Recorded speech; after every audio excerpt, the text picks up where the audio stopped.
The Enlisted community wants more DACA at high battle ratings. In our game currently, each faction has a weaker anti-tank gun for battle ratings 1 and 2, while a stronger option is available for battle ratings 3 to 5.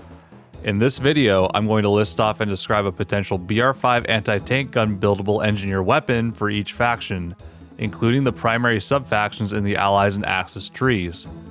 Also, since the current BR3 anti-tank guns will no longer be the weapons used at BR5, I'm going to offer the same variety for each faction and subfaction, considering we currently only have the British 17-pounder and the German PaK-40. As a final caveat, the BR5 anti-tank gun should be used primarily as anti-tank weapons, with some limited capacity to create infantry area denial. Let's give them 20 armor-piercing rounds and 5 HE shells. If the gun has a sub-caliber projectile, it gets swapped with a quarter of the standard armor-piercing ammunition, leaving a 15-5-5 ammo distribution. Strap yourselves in and let's get started. We start off with the Soviets and their Combat Service Battle Rating 5 100mm BS-3 anti-tank gun. This weapon, while slightly different in designation, is the same 100mm D-10 gun found on the Su-100 tank destroyer, and is also ballistically identical to the 100mm LB-1 on the T-34-100 event tank. The 100mm BS-3 has 2 shells available, 20 rounds of APHE-BC BR-412B with 224mm of penetration and 100 grams of explosive filler, and 5 rounds of HE-OF-412 with 1.5 kilos of explosive filler. Next are the Americans with their field-tested 105mm T8 anti-tank gun. Only 2 of these weapons were ever made, and one was shipped to the European theater as part of the Zebra program, which included the T-26E1-1 Super Pershing and a couple of other experimental weapons of the US military. Mounted on the T-17 carriage, this weapon was rotated 180 degrees during transport, but would have a 60-degree total firing arc in-game. The 105mm T8 gets 3 shell options, 15 rounds of APCBC T-13 with 256mm of penetration and 181 grams of explosive filler, 5 rounds of HVAP T-29E3 with 292mm of penetration, and 5 rounds of HE T-30E1 with 1.5 kilograms of explosive filler. The British option is the 94mm QF 32-pounder. This was a prototype anti-tank gun built in 1944 and was tested in 1944 and 1945, with the armor-piercing discarding Sabo round being tested in June of 1945. It would eventually be mounted on the Tortoise assault gun after the end of the war. It receives 3 ammunition types as well, 15 rounds of APCBC Shot Mark 1 with 256mm of penetration and no HE filler, 5 rounds of APDS Mark 3 with a massive 330mm of penetration, and 5 rounds of HE Shell Mark 1 with 920 grams of explosive filler. Germany gets the famous 8.8cm PaK-43-41. This is the King Tiger's gun on a towed carriage, and saw extensive use in each theater the Germans were in 1944 and 1945.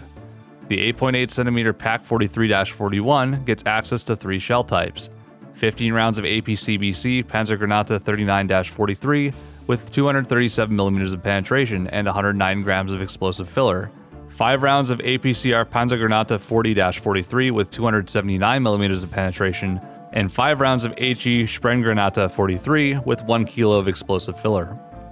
Unfortunately for Italy, the strongest field gun I could find for them was the 105mm Da 105-40 Mod 42. This was an experimental anti-tank field gun, but it simply does not compete with the ballistics with what the other factions and subfactions have, so I would just give them the 8.8cm PaK-43 and call it the 88mm Canon de 88-71. Unfortunately, I can't find any evidence of the weapon being trained by the Germans and used by the RSI, or captured and used by the Italians on the Allies side, so perhaps this could be investigated further. There's also the 149mm Canon de 149-40 Mod 35, but it simply reloads too slow to not be disadvantageous in the role compared to other options. And of course, there's Japan. The 10.5cm experimental high-power gun was tested on a wheeled carriage in late 1944 and was planned for use on the Ho-Ri tank destroyer.